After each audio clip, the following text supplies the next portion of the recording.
lalu nanti dipotong-potong apa-apa, paling kamu sebentar lagi keluar. Menanggapi pernyataan Jessica, Kapolri Jenderal Pol Tito Karnavian menyatakan tawaran keringanan hukuman oleh Kombes Krisnamurti dilakukan sebagai bagian dari teknik penyidikan. Teknik tersebut dilakukan untuk mengungkap keterlibatan Jessica. Penyidik itu memiliki banyak trik sekali ya untuk melakukan melakukan pendekatan dalam rangka untuk membuat tersangka menjadi mengaku. Itu kan permainan psikologis. Pada waktu pemeriksaan itu permainan psikologis, sama seperti kalau kita ikut sidang kemarin, ya, antara misalnya penasihat hukum, jaksa, itu kan bagaimana mereka berusaha meyakinkan hakim, itulah permainan psikologis.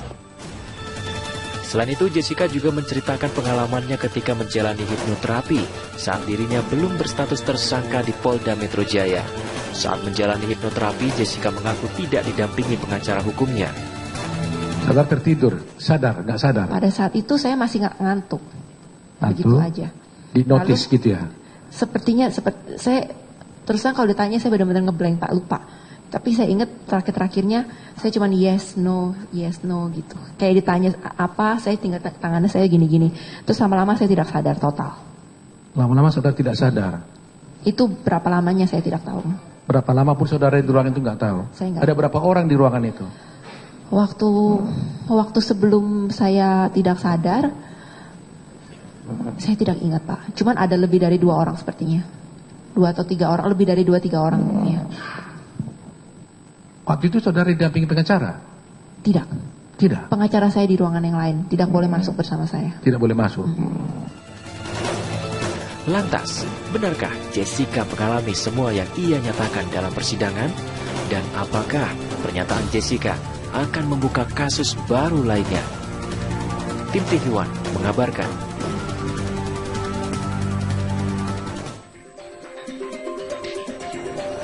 Perlu nggak sih sebetulnya disampaikan pernyataan tersebut di persidangan gitu loh? Ya namanya diperiksa ya, apapun cara penyidik pasti akan melakukan hal tersebut begitu ini. Iya. Masih terkait dengan kasus yang sedang dihadapi atau tidak sih pernyataan-pernyataan? Masih terkait dengan kasus yang dihadapi pada saat menjalani pemeriksaan di Polda Metro Jaya seperti itu. Saya ingin ke Pak Beni dan juga nanti Mas Reza ya, sudah hadir bersama kita pagi ini. Pak Beni, penyidik melakukan hal tersebut itu sah-sah saja begitu Pak? Ya, jadi dalam penyidikan bagaimana kita berupaya untuk mengorek atau mencari informasi atau mendalami suatu informasi, memang melakukan berbagai macam cara. Yang penting jangan dengan kekerasan, intimidasi dan sebagainya. Untuk memberi pengertian, membujuk dengan sentuhan religi dan sebagainya itu kita lakukan. Tapi pada intinya penyidik sesungguhnya tidak mengandalkan pengakuan. Karena kita dalam melangkah untuk melakukan penyidikan itu, dia bungkem pun kita harus bisa membuktikan itu. Jadi kalau ini muncul sudah di akhir pemeriksaan saksi-saksi, di mana tidak mungkin lagi menghadirkan penyidik untuk cross check atau untuk mengecek kebenaran, inilah salah satu taktik yang dilakukan oleh bisa lawyer, bisa yang bersangkutan dalam rangka untuk membentuk opini lah. Bahkan dengan menyampaikan ini seolah-olah sampai seorang kombes pun mohon-mohon mendatangi, sehingga sepertinya ya dia mendirikan diri bahwa sampai gitu pun saya tidak. Melalui rilis yang disampaikan melalui medsos atau mungkin melalui forum-forum grup di WhatsApp atau apa, Komisaris Besar Polisi Krisnamurti menyampaikan penjelasannya begitu ya. Ini cukup panjang Pak, tapi beliau mengakui dalam penyidikan dikenal istilah criminal scientific identification. Apakah melakukan upaya-upaya merayu sampai mengatakan saya akan pertaruhkan jabatan saya untuk ini-gini, itu masuk dalam criminal scientific identification? Ini yang bicara adalah Kombes Pol Krisnamurti sendiri begitu Pak? Ya mungkin secara psikologis dia ingin mempengaruhi si Jessica bahwa dia seorang yang punya jabatan, posisinya pun mau turun langsung untuk mengajak, menghimbau, kemudian ya membujuk untuk memberikan pengakuan. Tetapi ini tentunya masing-masing penyidik punya style sendiri-sendiri ya.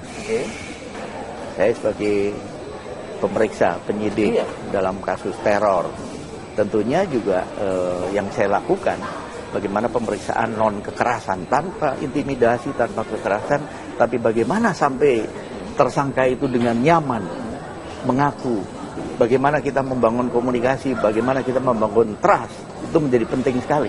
Mencecar seorang Jessica itu bukannya intimidasi, Pak? Tergantung mencecarnya itu bagaimana. Kalau mencecarnya itu dengan tekanan-tekanan yang membuat dia kemudian merasa tertekan, nah ini kembali subjektivitas ya.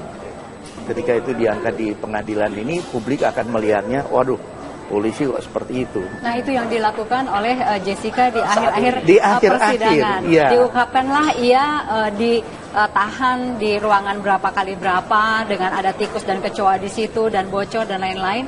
Itu diungkapkan di hampir akhir persidangan. Dan susah dikonfirmasi. Dan susah dikonfirmasi dan menjadi pembicaraan masyarakat juga.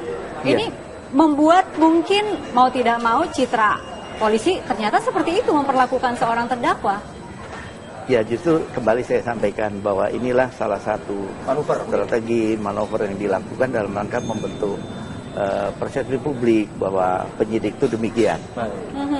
Berarti berhasil yang dibangun oleh Jessica pada saat persidangan berhasil. Sudah saya yakin masyarakat cukup smart ya menyikapi bagaimana jalannya persidangan, bagaimana sikap Jessica ketika dia dicecar dengan pertanyaan oleh hakim, oleh jaksa, bagaimana ekspresi wajahnya sampai mulai mau nangis dan sebagainya.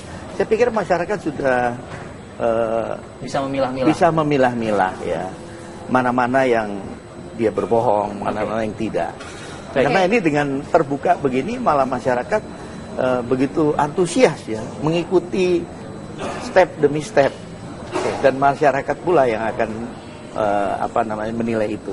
Baik. Mas Reza, apa yang setengah dimainkan oleh Jessica Kumala Wongso, Mas? Dimainkan. Hah? Tidak dimainkan. Kenapa Jessica belak-belakan cerita itu? Karena itulah satu-satunya kesempatan yang dia punya. Dia tidak punya kesempatan sebagai terdakwa untuk memberikan keterangan pada sesi-sesi persidangan sebelumnya. Hanya pada sesi ke-26 lah itu dia bisa mengatakan 12 jam lebih untuk 12 jam. Ya, betul. Nah, bagi saya persepsi publik terkait dengan apa yang ditampilkan oleh Jessica pada sesi persidangan nomor 26 tersebut tidak terlepas dari sesi-sesi persidangan 1 sampai 25. Oh iya. Sebelumnya bandul itu, katakanlah bandul opini publik, bahkan bandul penghakiman publik itu sudah sangat terang benderang mengatakan bahwa terdakwa adalah orang yang melakukan kejahatan. Tapi dari sesi 1 sampai 25, secara perlahan bandul itu sudah mulai bergerak. Kalau tidak bergerak ke kutub seberang, paling tidak bergerak ke kutub yang lebih di tengah. Sehingga terbuka ruang spekulasi baru. Pertama, apakah memang ada sianida? Kedua, apakah memang ini kejahatan ataukah meninggal secara wajar? Spekulasi-spekulasi itu teramunisikan, tanda petik, oleh tampilnya Jessica pada sidang 26. Ada kesebangunan di situ. Skeptisisme yang sudah mulai muncul terhadap yang tadi Mas Rifi katakan CSI, Scientific Crime Investigation, itu diberikan amunisi baru lewat keterangan Jessica kemarin. Kesaksian terdakwa sendiri begitu ya? Ya, bahwa ternyata di mana letak saintifiknya? Paling tidak muncul pertanyaan itu. Iya. Dua kubu sudah memberikan paparan saintifiknya masing-masing. Sehingga lebih netral, tidak bisa kita a priori lagi mengatakan oke, ini pasti sudah melakukan. Apalagi polisi mendesak untuk segera mengaku sajalah dalam proses penyidikan yang berlangsung. Dalam psikologi forensik, Mas Rifi, TNI, simpulannya sudah jelas. Barang yang paling merusak dalam proses persidangan itu adalah yang namanya pengakuan, kesaksian, keterangan fakta. Kenapa? Karena hal-hal semacam itu dihasilkan lewat proses daya ingat manusia. Daya ingat manusia mudah sekali untuk berbelok sana, berbelok sini, alias terdistorsi, dan juga mudah mengalami keterpecah belahan, fragmentasi. Nah, ketika kemudian otoritas penegak hukum memforsir stamina dan waktu untuk mencari yang namanya pengakuan, sehingga katakanlah menggunakan segala cara yang dimungkinkan, wah, kritisi akan bisa muncul di situ. Karena kemudian jadi kontras atau tidak konsekuen kembali, yang tadi saya katakan, di mana proses pembuktian secara saintifik dan di mana proses untuk menguber yang namanya pengakuan. Kalau kita bersepakat bahwa yang namanya pengakuan tidak begitu penting, tadi Pak Beni juga mengatakan demikian, maka menurut saya justru tidak perlu memforsir atau menghabiskan waktu, menghabiskan stamina terlalu banyak pada yang namanya mengubur kesaksian atau pengakuan. Oke, kalau bicara soal bandul, sekarang bandul ini sangat penting untuk hakim. Karena hakim yang akan segera memutuskan mungkinnya dalam waktu-waktu beberapa pekan ke depan. Kita akan lanjutkan ini Pak Beni, Mas Reza, saat lagi. Lalu setelah itu hari keduanya, hari Minggu, Pak Krisnamurti masuk ke sel tersebut yang lamanya saya tahu namanya sel T. Dia masuk ke sel T, lalu dia bilang, ayo Jess, saya mau ngomong gitu kan. Ya udah, saya keluar. Terus saya dibawa ke satu ruangan yang akhirnya saya tahu ruangan staff. Saya duduk di situ berhadap-hadapan, lalu pintunya dibuka, di depan situ ada kayak meja piket penjaga. Pak Krisna bilang, duduk ya kalian di situ, liatin, jadi saya ini nggak ngapa-ngapain gitu. Terus, jadi mereka di depan, tapi mereka sepertinya tidak bisa mendengar percakapan kita. Lalu saya duduk di ruangan itu berdua dengan beliau. Lalu dia mulai mengobrol dengan saya. Pertamanya dia bilang, saya menjatuhkan harga diri saya untuk turun ke tahanan. Dia bilang. Bagaimana? Saya menjatuhkan harga diri saya untuk turun ke tahanan. Kata siapa? Krisnamurti, Bapak Krisnamurti. Lalu saya diam aja.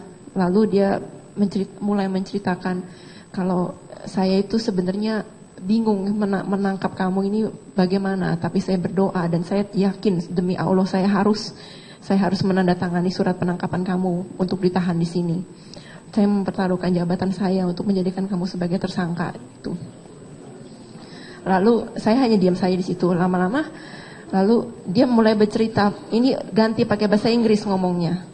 Oh, bahasa Inggris pakai ya? Bahasa Inggris dia bilang, dulu saya lama kerja di PBB, katanya begitu. Saya begini-begini, lama tinggal di New York, seperti itulah. Lalu dia menunjukkan ke saya kalau saya ini sebenarnya hatinya baik. Saya punya kucing kesayangan saya di rumah. Ini ada fotonya nih, saya kasih lihat. Terus ada foto dia lagi meluk kucingnya. Ini ada 15.000 likes, katanya begitu.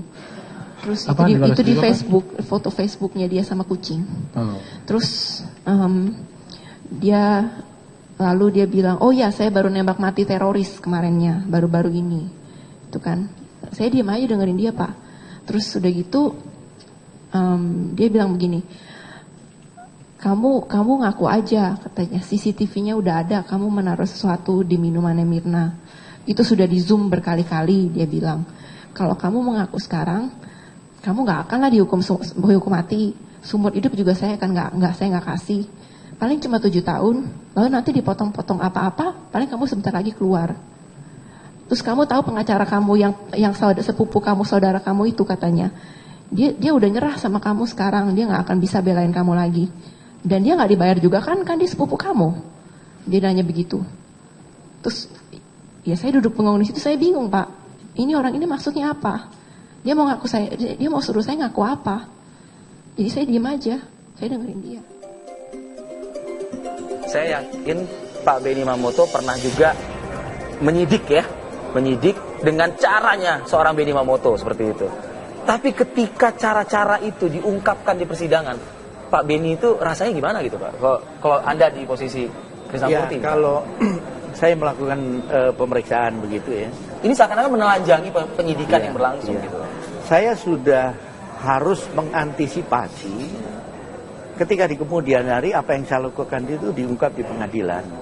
Maka hal-hal yang itu akan merusak citra itu saya hindari. Itu kalau Pak Benny. Iya. Kalau penyidik yang lain? Nah, tentunya dalam hal ini menjadi catatan tersendiri kepada teman-teman penyidik bahwa ketika melakukan pemeriksaan juga harus sudah berpikir sejauh itu. Artinya bagaimana kalau cara yang saya lakukan ini diungkap di pengadilan. Tentunya semua sepanjang itu masih dalam koridor SOP, bagaimana cara memeriksa tersangka atau saksi. Saya pikir itu sah-sah saja. Misalkan akan diuji di sidang kode etik dan sebagainya, itu masih dalam koridor itu. Nah, memang sekali lagi saya sampaikan bahwa ya ini saksi dari penyidik udah nggak bisa sambil lagi untuk menjelaskan. Bagaimanapun yang diungkapkan entah itu jujur atau tidak, tentunya tujuannya dalam rangka untuk meringankan atau kalau boleh malah di ujung pemeriksaan ini membentuk opini itu bagaimana yang menguntungkan yang bersangkutan. Kalau ditanyakan kepada jiwa korsa, seperti itu, Anda melihat perlu tidak harus hakim memberikan kesempatan kepada penyidik untuk bersaksi juga di persidangan? Kalau menurut kondisinya sudah seperti ini, prosedurnya ini sudah habis. Karena penyidik biasanya ditampilkan ketika didapati ada beberapa hal yang perlu konfirmasi dan sebagainya, maka dia ditampilkan ke depan persidangan begitu. Pak Beni, penempatan di ruang yang dikatakan selti itu manusiawi atau tidak? Kalau menurut saya sebenarnya seandainya benar itu tidak perlu terjadi lah. Itu Pak Beni masih mengatakan seandainya benar. Berarti harus ada ruang konfirmasi dari penyidik. Harusnya ada ruang konfirmasi yang disebut mana fotonya ditunjukin, kalau perlu lawyernya diajak untuk melihat dan sebagainya, supaya jangan opini publik itu terbentuk. Dan sekarang nampaknya sudah terbentuk opini publik. Ya, kita melihat seperti itu di media sosial itu yang terjadi. Bukan lagi bicara substansi perkaranya, tetapi sudah bergeser. Atau jangan-jangan di dunia penyidikan, begitu ya, di dunia serse, reskrim atau apapun penyebutannya, itu adalah bagian dari membuat orang supaya kooperatif, mengaku, ditempatkan di tempat yang tidak nyaman sehingga dia akan hands up, menyerah dan sebagainya. Anda punya opini atau punya tanggapan terkait? Kalau era sekarang, era keterbukaan ini sudah tidak tepat lagi menggunakan cara-cara itu. Kenapa tadi saya sampaikan, saya sebagai seorang interrogator atau pemeriksa kasus terorisme, itu saya anggap paling ekstrim lah. Orang yang dengan kekeh tidak akan mengaku karena entah berdasarkan ideologi keyakinannya, sudah terlatih dan sebagainya, siap mati, siap dikerasi, toh mengaku. Nah itulah perlunya pendekatan, kalau istilah saya pendekatan multidisiplin ya. Makanya kita ngajak para penyidik ini belajar terus, tidak berhenti. Di situ perlu pendekatan psikologi, bagaimana komunikasi, kemudian bahkan budaya, itu menjadi penting. Yang dilakukan oleh penyidik Jessica sudah tepat tuh berarti kalau misalnya komunikasi, psikologi dan lain sebagainya. Iya, jadi tinggal caranya. Bagaimana bisa menyentuh. Ini berbagai macam cara, teknik yang bisa dilakukan sesungguhnya, yang elegan dan justru yang bersangkutan malah muncul trust. Itu menjadi penting. Baik, Mas Reza, kalau tadi dikatakan oleh Mas Reza ya soal bandul ya Indi ya, perlu sekali lagi nih, perlu tidak ada pembanding dari pernyataan yang kecenderungan ini menguntungkan dong ya pihak dari Jessica sendiri begitu, karena momentum penempatan kesaksian itu adalah bagian dari akhir. Anda untuk menjadikan keberimbangan psikologis penonton, masyarakat yang menyaksikan persidangan tersebut, perlu tidak? Tidak perlu. Tidak perlu? Tidak perlu. Kita harus berasumsi bahwa hakim adalah manusia sepenuhnya rasional. Rasionalitas sempurna, itu dalam bahasa teoritas. Biarlah hakim yang betul. Jadi betapapun suasana hati, mood hakim digedor sedemikian rupa sampai tengah malam buta, tapi kalau kita berasumsi bahwa hakim kemudian bekerja dengan rasionalitas sempurna, maka itu tidak akan berpengaruh banyak. Rasionalitas sempurna itu artinya masih akan mempertimbangkan 1 sampai dengan 25. Betul. Rasionalitas sempurna semacam itu. Walaupun juga tidak terpungkiri ada yang namanya public opinion model. Bahwa ternyata hakim itu ketika menjatuhkan putusan, di samping melihat berkas, di samping mencermati ulang berbagai macam keterangan dan bukti-bukti. Ya, betul. Tapi toh mereka juga nonton TV One, mungkin gitu ya, dan barangkali terpengaruh. Jadi bandul publik dengan bandul hakim seharusnya terpisah. Semestinya hanya ada bandul hakim. Semestinya hanya ada bandul hakim. Tapi mau tidak mau sekarang kan masyarakat ikut terlibat karena menonton. Toh pada akhirnya hakim adalah manusia, publik juga manusia, terjembatani oleh media, maka secara teoritis bisa saja keduanya berinteraksi satu sama lain. Nah, kalau bagi saya, bagaimana kemudian kita menakar atau menyikapi keterangan terdakwa pada sesi terakhir tersebut? Kalau Pak Beni fokus pada cara ya, prosedur, norma, etika dan seterusnya. Kalau bagi saya menakarnya adalah pada hasil. Coba kita lihat, selama Jessica memberikan keterangan, hasil dari berbagai macam teknik interogasi tersebut tidak efektif. Buktinya apa? Buktinya adalah berbagai macam keterangan yang sudah tercantum secara tertulis di dalam berita acara pemeriksaan dianulir oleh Jessica selama persidangan. Ya namanya membela diri dia. Oh, apapun itu, berarti kita bisa melihat bahwa ternyata pendekatan atau proses interogasi yang dibangun dan kemudian berujung pada hasil berupa berita acara pemeriksaan tidak cukup kuat untuk mengunci terdakwa agar memberikan keterangan yang sebangun dan seruang dengan isi BAP tersebut. Permainan psikologisnya kan bisa kita pilah menjadi 3 ya menurut saya. Pertama, pengisolasian, baik secara fisik maupun secara psikis. Ketika psikis dikatakan saudara sepupu kamu tidak bisa berbuat apa-apa lagi. Itu kan berusaha untuk mengungkung, mengungkung atau mengisolasi. Kemudian memainkan polisi yang baik, good cop, saya punya kucing dan seterusnya. Gagal, main bad cop, polisi yang keras, saya bunuh teroris dan seterusnya.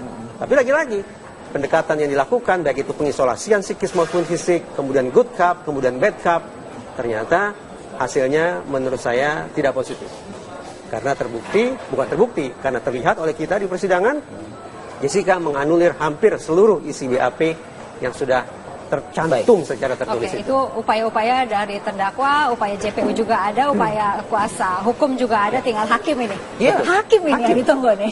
Hakim saya rasa mungkin tidak akan mempertimbangkan 12 jam saja, tapi berjam-jam dalam 1 sampai dengan 25 materi persidangan tentu akan menjadi pertimbangan oleh hakim juga. Sekali lagi, kalau kita sepakat bahwa pengakuan itu sekunder sifatnya, yang paling utama adalah pembuktian secara saintifik, maka sesi 1 sampai 25 sesungguhnya yang paling menentukan. Baik, Mas Reza, terima kasih. Kita tunggu apa nanti yang diputuskan oleh hakim. Masih harus sabar dulu ya. Ya, sabar sih. Masyarakat. Nggak sabar. Ya, Pak Bini ya.